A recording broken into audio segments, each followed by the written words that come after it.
सभी साधकों, दर्शकों और मित्रों को मेरा नमस्कार। पीलिया रोग के बारे में आज हम चर्चा कर रहे हैं। पीलिया की तांत्रिक माला किस प्रकार से बनाई जाती है और किस प्रकार से इसका प्रयोग किया जाता है, ये इस वीडियो में हम आपको विस्तार से जानकारी दे रहे हैं। आप इसे पूरा देखें और इसका प्रयोग करें, स्वयं भी इससे लाभान्वित हों और दूसरों को भी लाभान्वित करें। यह जो पीलिया की रोग निवारण के लिए जो तांत्रिक माला बनाई जाती है, इसमें हम जिस चीज़ का प्रयोग करते हैं उसे गिलोय कहते हैं। यह गिलोय की बेल होती है और इसे अमृता भी कहा जाता है। इस गिलोय की बेल की जो यह डंडी होती है, जिसे टहनी भी कहा जाता है, इसे यदि कोई युवा है या वृद्ध है तो उसके लिए 1-1 इंच के 21 टुकड़े किए जाते हैं, और यदि कोई बालक है या किशोरावस्था में कोई पीलिया का रोगी है तो उसके लिए 11 टुकड़े काट करके और इनको आप एकत्रित कर लेंगे। पीलिया के निवारण के लिए सबसे पहले इन गिलोय के टुकड़े को इस प्रकार से काट करके आपको एकत्रित करना है।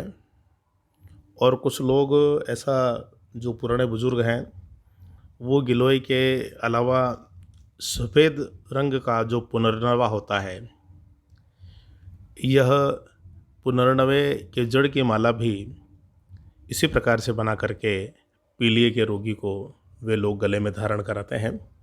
लेकिन मेरे जो अनुभव में आया है और जो मैं इतने वर्षों से जो प्रयोग कर रहा हूँ, गिलोय की माला ही मेरे इस अनुभव के आधार पर सबसे ज़्यादा प्रभावशाली है।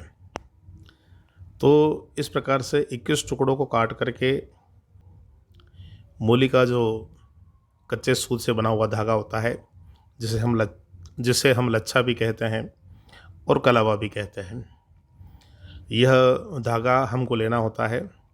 और लेकर के जब हम गिलोय के जो हमने 21 टुकड़े काटे हैं, 21 टुकड़ों को एक विशेष प्रकार से की गांठ मूली कलावे के लच्छे के लगा करके उसके अंदर 1-1 टुकड़े को लगा दिया जाता है और उसमें अटका दिया जाता है।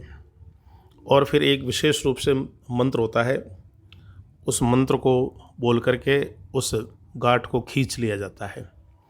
वो मंत्र भी हम आपको इस वीडियो में बताएंगे। और यह इस प्रकार जो यह गांठ लगाई जा रही है, यह गांठ लगाने के साथ ही उस मंत्र को बोल करके आपको इस मूली कलावे के धागे को खींच करके और इस गांठ को टाइट करना है।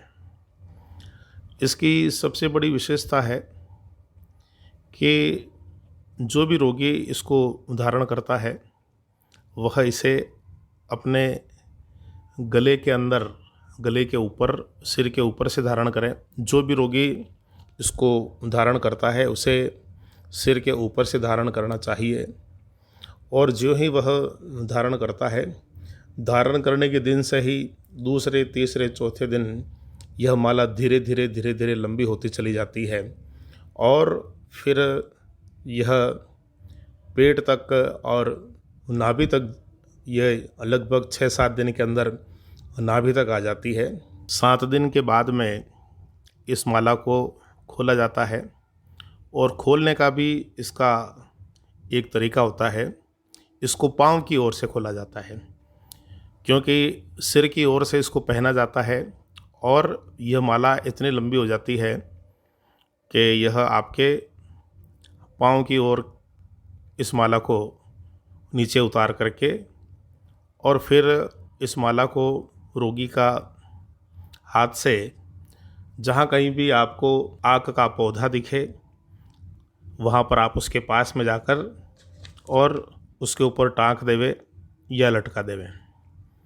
तो यह बात आपको विशेष रूप से ध्यान रखनी है, क्योंकि यह इसलिए करना है जिससे कि कोई और व्यक्ति इससे संक्रमित ना हो सके। यह जो धागा है, यह जो माला है, यह माला दिव्य और चमत्कारिक माला है और यह केवल पीलिया रोग को ही ठीक नहीं करती। यह जो विशेष रूप से जो मियादी बुखार है, एकात्रा है, यानी कि एक दिन छोड़ करके एक दिन जो बुखार आता है उसे एकात्रा कहा जाता है। 2 दिन छोड़ करके जो बुखार आता है उसे पात्रा कहा जाता है। 3 दिन छोड़ करके जो बुखार आता है उसे तिजारी कहा जाता है। इसके साथ ही साथ में जो टाइफाइड है, जिसे लोक भाषा में निकाला कहते हैं, मोती जरा कहते हैं, पानी जरा कहते हैं, इन रोगों में साथ ही साथ में मलेरिया और डेंगू में भी इस माला को पहनना विशेष लाभकारी है। तो यह अद्भुत वीडियो आप ज़रूर इसको ज़्यादा से ज़्यादा शेयर करें और जितना ज़्यादा आप शेयर करेंगे उतने ही ज़्यादा लोग इससे लाभान्वित होंगे, क्योंकि मैंने देखा है कि पीलिया रोग से इतने सारे लोग पीड़ित, दुखी और परेशान हैं कि नाना प्रकार के इलाज करा करा करके दुखी हो गए। पीलिया रोग क्यों होता है? वैसे तो पीलिया एक वायरस रोग है, इससे सबसे ज़्यादा हमारा लीवर प्रभावित होता है। पीलिया की वजह से शरीर में खून की कमी होने लगती है और शरीर पीला पड़ने लगता है। हमारा पाचन तंत्र कमज़ोर हो जाता है, जिसके कारण से भूख बहुत कम लगती है और व्यक्ति को बहुत ज़्यादा मात्रा में उल्टी होती है और यहाँ तक कि उसका पानी भी नहीं पचता है और कई बार तो उल्टी के साथ में खून भी आता है। कमज़ोरी बहुत ज़्यादा महसूस होती है, थकान महसूस होती है। इसके अलावा सिर दर्द हमेशा बना रहता है, लो ग्रेड बुखार, हमारे जो शरीर की त्वचा है उसमें निरंतर खुजली, हमारी जो आँखें हैं उसका सफ़ेद हिस्सा भी पीला हो जाता है, नाखून भी पीले हो जाते हैं, हमारा पेशाब भी पीला पीला आने लगता है। ये सारे के सारे लक्षण पीलिया रोग के हैं। यदि किसी पर ये लक्षण है तो कभी भी इसकी अनदेखी नहीं करनी चाहिए। इसकी अनदेखी भारी पड़ सकती है। यदि कोई भी पीलिया का रोगी है तो हमने जो उपाय बताए हैं वो उपाय अवश्य में करें और साथ ही साथ में किसी अच्छे चिकित्सक को दिखा करके आप दवा भी ले सकते हैं। आपकी कोई दवा चल रही है तो उस दवा को आपको बंद नहीं करनी है। दवा और दुआ दोनों यदि आप करते हैं तो आप जल्दी ही उत्तम स्वास्थ्य को प्राप्त करके और लाभ उठाएंगे। पीलिया रोग निवारण के लिए जो चमत्कारिक माला है, उस माला में जो हम गांठ लगाते हैं, उस गांठ को लगाते समय जो मंत्र बोला जाता है वो हम आपको बता रहे हैं। इसे ध्यान से सुनिए और लिख लीजिए।